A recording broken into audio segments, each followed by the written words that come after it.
So Caddo Mills has always been a small town. We've grown a lot in the recent years, but a lot of times I would wonder, what put us on the map? Where did we get our name? Things like that. And we have a railway that runs through Caddo Mills that we were able to get goods and products in and out.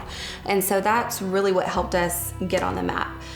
In the late 1800s, we built a post office and we built a grist mill, which is where grain would flow down and separate into flour.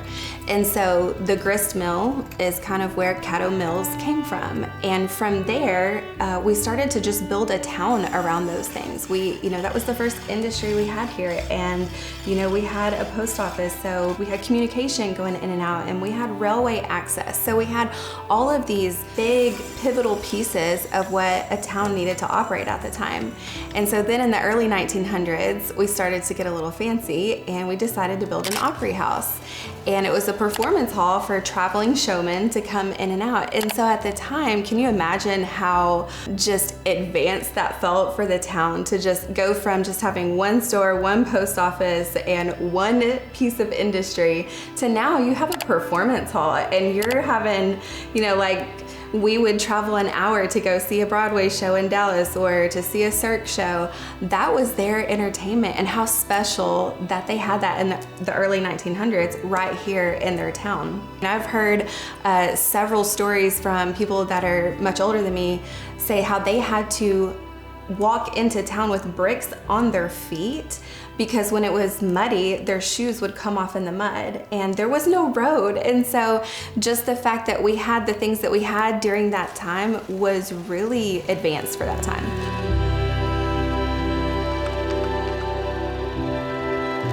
I wanted to lay the necessary groundwork and get to know the ins and outs of how all of this works before I actually stepped into this. So I've spent the last 2 to 3 years serving on the Economic Development Corporation. That has been so enlightening and so much fun. I love my work on the EDC.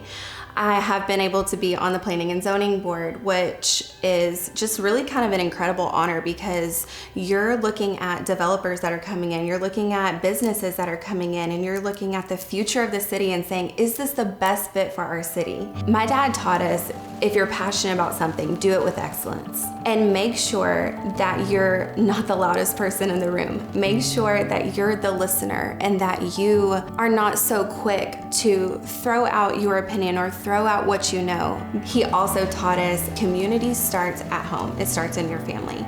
If your family unit is not strong, it's so much harder for you to go out and serve others. So as I've raised my 2 girls, I want them to not do what I say, but I want them to see what I do. For me in this season of my life, to give back to my community, for them to see me in a leadership role and to know that females deserve to be in leadership. We have special gifts and talents that God has put within us, and we bring something special to the table. We have the ability to affect our community. And at the end of the day, this is where we live. This is where we work. This is where we do life with our friends and our family. So it is so important that we don't leave these positions up to just anybody. It's really important that we take back our authority in our towns. We get genuine, authentic leaders who have character, who have vision, and who have a genuine heart for their community. As we're going into this really exciting time where we have so much growth and opportunity, there's big decisions to be made, but they're exciting decisions. We have industries that are wanting to come in. We have developers that want to come in, and we get to be the ones to choose, okay, how do we want this to go down? How do we want this to look? We are not at the mercy of just whoever wants to come in and do whatever to our town. This is our town, and it's time for us to step up and take the reins. The decisions coming up are decisions that our town has never had to make before. We're outgrowing facilities, our police department, our fire department, our city hall. We are growing so fast, and we need to have a forward-thinking mentality and get ahead of this growth.